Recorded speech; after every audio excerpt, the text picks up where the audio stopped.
बड़े अजीब है ये ज़िंदगी के रास्ते। हर मोड़ पे कुछ दोस्त मिल जाते हैं। मिलने की खुशी दे या ना दे, बिछड़ने का गम ज़रूर दे जाते हैं। दोस्तों, आप लोग सोच रहे होंगे कि आज की शुरुआत इस शायरी से क्यों की। दरअसल में हम लोगों को भी एक ऐसा ही दोस्त मिला था जिसके बिछड़ने के बाद हमें काफ़ी दुख हुआ। और ये दोस्त कोई आम इंसान, कोई आदमी नहीं था, बल्कि ये एक कुत्ता था। एक स्ट्रे डॉग था जिसके साथ हमारा बहुत लगाव हुआ, बहुत अच्छी दोस्ती हुई और अचानक वो कहीं खो गया।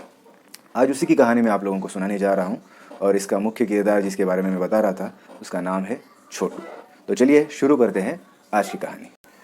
दोस्तों, शादी के बाद मैं विरार शिफ्ट हो गया और पहले से ये तय था क्योंकि मैंने नया घर ले रखा था।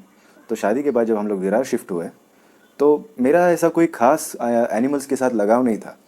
मेरी वाइफ वृषाली की वजह से, जो जानवरों के लिए बहुत ही भावुक है, वो हमेशा से उनके बारे में सोचती रहती है और उनके लिए हमेशा खाना बिस्किट वगैरह ले जाती रहती है।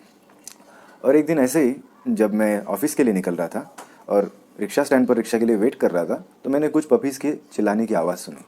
मैंने पीछे मुड़कर देखा तो एक खुले मैदान में 3 छोटे छोटे पपीज़ ज़ोर ज़ोर से चिल्ला रहे थे और उनकी माँ भी आसपास में नहीं थी। जाहिर बात है उन्हें बहुत भूख लगी थी। मैं भी उनकी मदद करना चाहता था लेकिन मुझे ऑफिस के लिए लेट हो रहा था। मैंने फट से तुरंत वृषाली को फ़ोन लगाया, मेरी वाइफ को फ़ोन लगाया, उसे बताया कि यहाँ पे 3 पपीज़ है जो बहुत ही भूखे हैं। मेरे ऑफिस जाते ही वो भी झट से तैयार होकर उनके लिए दूध बिस्किट वगैरह लेकर गई।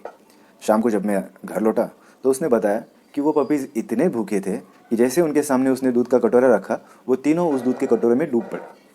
अभी तो यहाँ पे ऐसा लग रहा था कि इन तीनों को एक जैसा ही स्ट्रेंथ और उनकी तबीयत वैसी है, बट वृषाली ने बताया कि उनमें से एक बहुत ही ज़्यादा एक्टिव था। वो इतना एक्टिव था कि बाकी दोनों को दूध मिल ही नहीं रहा था। उसे पकड़ के रखना पड़ रहा था ताकि उनको भी पीने मिल जाए। अभी जो ज़रूरत से ज़्यादा एक्टिव पपी था ना, यही था हमारा छोटू। अब धीरे धीरे हम लोगों की उनके साथ अच्छे से तालमेल जुड़ने लगा और हम लोग रोज़ उन्हें खाना खिलाने, बिस्किट दूध वगैरह लेके जाने लगे। एक दिन वृषाली ने बताया कि उसे बाकी 2 पपीज़ नज़र नहीं आ रहे थे, सिर्फ छोटू ही दिखाई दे रहा था। मैं भी काफ़ी टेंशन में आ गया कि बाकी 2 पपीज़ जा कहाँ सकते हैं। अगले दिन जब मैं रिक्शा स्टैंड पर रिक्शा वाले से मैंने पूछा वहाँ पे, तो उसने बताया कि बाकी दोनों की मौत हो चुकी है। एक की रिक्शा को ठोकर लगने से और दूसरे की नाले में गिरने से।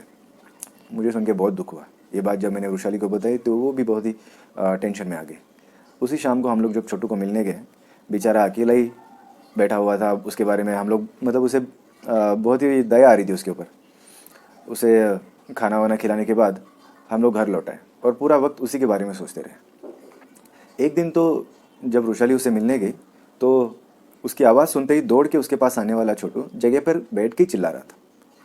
मैंने समझ लिया कि कुछ ना कुछ तो गड़बड़ है। जब उसे उठाकर देखा तो उसके पैर के नीचे अंदर की तरफ एक गहरा सा कट नज़र आ रहा था, एक चोट लगी थी उसे। हुआ यूँ था कि वहाँ पर एक बिल्डिंग कंस्ट्रक्शन का काम चल रहा था और बड़े बड़े पतरे मेटल शीट्स खड़े कर दिए थे। उन मेटल शीट्स के नीचे से ही वो निकल के आता था, खाना खाता था और उनके नीचे से वापस अपनी जगह पर चला जाता था। इसी दौरान शायद उसको चोट लगी होगी। अब हम लोगों ने सोचा कि इससे चोट लगी है तो हम लोग क्या करें। बहुत ही हम लोग सोचने में लग गए कि अभी इसे किसी डॉक्टर के पास ले जाए या क्या करें। तभी किसी ने हम लोगों को सुझाव दिया कि यहाँ पर एक एनिमल वेलफेयर ट्रस्ट है जो कि ऐसे स्ट्रे डॉग्स की मदद करता है। उनका नंबर मैंने ढूंढ के निकाला, उन्हें कांटेक्ट किया और जब मैं ऑफिस में था दूसरे दिन तो मुझे उनका फ़ोन आया। वो लोग उस लोकेशन पे पहुंच गए थे। मैंने वृषाली को फ़ोन करके उन्हें छोटू के पास ले जाने के लिए कहा। उन्होंने उसे इंजेक्शन दिया, उसे मलहम पट्टी की और 24 घंटे के लिए उसका ख्याल रखने के लिए कहा। ये बात वृषाली ने मुझे फ़ोन करके ऑफिस में बताया। तो उसका कहना था कि उसे अभी 24 घंटे के लिए अगर ख्याल रखना है तो वो उसे घर ले जाना चाहती थी। घर पे अलाउड नहीं था। यही बात मुझे भी और परेशान करने लग गई। मैंने कहा अभी के लिए रुक जाओ, हम लोग उसका कुछ ना कुछ बंदोबस्त करते हैं। लकीली अगले ही दिन मेरे घर वाले भी गाँव चले गए। हम लोग उसे घर लेकर आए। फिर पूरे 2 दिन तक वो हमारे साथ ही घर पे था। उस शाम को जब उसे हम लोग लेकर आए थे वो काफ़ी सहम सा गया था, चोट की वजह से शांत हो गया था और उसके ऊपर बहुत ही दया आ रही थी।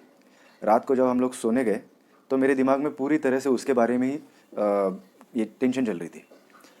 फिर रात को मैं 2-3 बार उसे उठ के जाके देख कर भी आया लेकिन वो सो चुका था।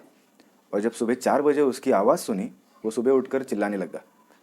मैं दौड़ के उसके पास गया और उसे सहलाने लगा। फिर वो शांत हुआ और मेरे नज़दीक आके मेरे गोद में ही बैठ गया। फिर वो मेरे उंगलियों के साथ खेलने लग गया। उसी वक्त उसके साथ एक रैपो बन गया। उसकी आवाज़ सुन के वृषाली भी बाहर आई और उसने जब देखा कि वो मेरी गोद में बैठ के खेल रहा है, वो भी हंस पड़ी। उस दिन से उसके साथ एक अजीब सा राब्ता बन गया, एक रिलेशन हो गया। बस फिर क्या था, वो हमारा एक सबसे प्यारा दोस्त बन गया था। अगले दिन से उसके बारे में हम लोग हर रोज़ बातें करते थे। वो कैसा है, क्या करेगा, किस तरह रहेगा, क्या उसके लिए करना चाहिए, ये हमारे दिमाग में हमेशा चलता रहता था। और जब से हम लोग उसका ख्याल रखने लग गए थे, उसकी माँ भी उसके साथ रुकने लग गई थी। ये और भी अच्छी बात थी और इसी वजह से हमें भी बहुत ही अच्छा लगने लग गया था कि अब उसकी माँ भी उसके साथ है, उसका ख्याल रखती है। छोटू धीरे धीरे हमारे साथ और भी आसपास के लोगों में पॉपुलर होता चला गया। और छोटे बच्चे थे जो उसके लिए कुछ ना कुछ लेकर आते थे। कभी कभार तो ऐसा होता कि हम लोग गए और वो जगह पर ही मौजूद नहीं रहता। फिर आसपास पूछने पे पता चलता कि कोई स्कूल की लड़की उसे अपने साथ घर लेकर गई है, उसे नहला के वापस साफ़ सुथरा करके वापस लेकर आती है। कभी सुबह पता चलता कि कोई और बच्चा उसको साथ में जॉगिंग करने लेकर गया है। एक दिन तो ऐसा हुआ कि हम लोग शाम को उसको खिलाने लेकर गए तो उसको किसी ने टी शर्ट पहना के रखा था। बहुत ही स्वीट लग रहा था। लेकिन कुछ दिन बाद वो बड़ा होने लग गया था। ऐसा होता था कि वो उसको पुरानी मेमोरीज़ घर पे हम लोग जब उसे लाते थे जब वो छोटा था, तो उस मेमोरीज़ की वजह से वो हमारे घर पे वापस आने के लिए ज़िद करने लग गया था। लेकिन ऐसा था कि उस इलाके से आते वक्त दूसरे कुत्ते उसको अटैक करते थे तो उसे बचाना पड़ता था और उसकी माँ भी उसे रोकने के लिए उसके पैर को पकड़कर पीछे खींचते रहती थी। ये उन दोनों की जो जुगलबंदी थी वो देख के हम दोनों हंसते रहते थे। फिर वो बड़ा हो गया, अपनी टेरिटरी का प्रोटेक्टर बन गया, आसपास आने वाले कुत्तों से अपनी जगह को प्रोटेक्ट करने लग गया था। हम भी समझ गए छोटू अब बड़ा हो गया। आगे फिर ऐसे ही सिलसिला चलता रहा। वो हमारे आते ही हमसे मिलता, बहुत प्यार करता। हम लोग भी उसके साथ मिलकर बहुत खुश रहते। और तो और उसकी माँ भी आजकल मतलब उस दिन से उसके साथ ही थी। फिर अचानक से कोरोना का दौर चालू हो गया। पैंडेमिक शुरू होने की वजह से लॉकडाउन अनाउंस हो चुका था। लॉकडाउन की वजह से कोई भी बाहर नहीं जा सकता था। मैं एक्चुअली एसेंशियल सर्विसेज में काम करता हूँ, इसलिए मुझे ऑफिस जाने की परमिशन थी। ऑफिस जाते आते मैं उसे खाना खिलाता था, लेकिन ये भी सब कुछ संभाल के होता था। घर पर हमेशा इस बात की परमिशन नहीं थी कि बाहर खाना ले जाना, कुत्तों को डालना, तो हम लोग ये सब कुछ छुप छुप के ही करते थे। फिर अचानक से वो गायब ही हो गया। वो अपनी जगह पे दिख ही नहीं रहा था। ये बात मैंने कुछ दिनों बाद वृषाली को बताई तो वो तो उससे मिलने की ज़िद करने लगी। लेकिन जाहिर सी बात है, लॉकडाउन की वजह से कोई बाहर नहीं जा सकता था। कुछ दिनों बाद जब लॉकडाउन थोड़ा नॉर्मल हो गया, मतलब चीज़ें शुरू हो गई, तो हम लोगों ने उसकी तलाश शुरू की। लेकिन किसी भी पता नहीं था कि वो कहाँ गया। बहुत दिनों तक उसकी तलाश जारी रही। अब हम लोग और टेंशन में आ गए। कहीं से भी उसका पता नहीं चल रहा था। आसपास के रिक्शा वालों से पूछा, बिल्डिंग के वॉचमैन से पूछा, कोई नहीं जानता था। हम लोग उसको याद करते रहे, लेकिन उसका कहीं पता ही नहीं चला।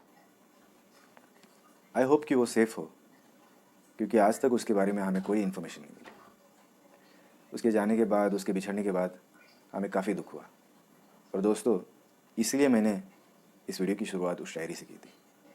बड़े अजीब है ये ज़िंदगी के रास्ते, हर मोड़ पे कुछ दोस्त बन जाते हैं। मिलने की खुशी दे या ना दे, बिछड़ने का गम ज़रूर दे जाते हैं। इसी शायरी के साथ आप लोगों को मैं हमारे साथ छोटू ने बिताए हुए कुछ अच्छे पल शेयर करता हूँ।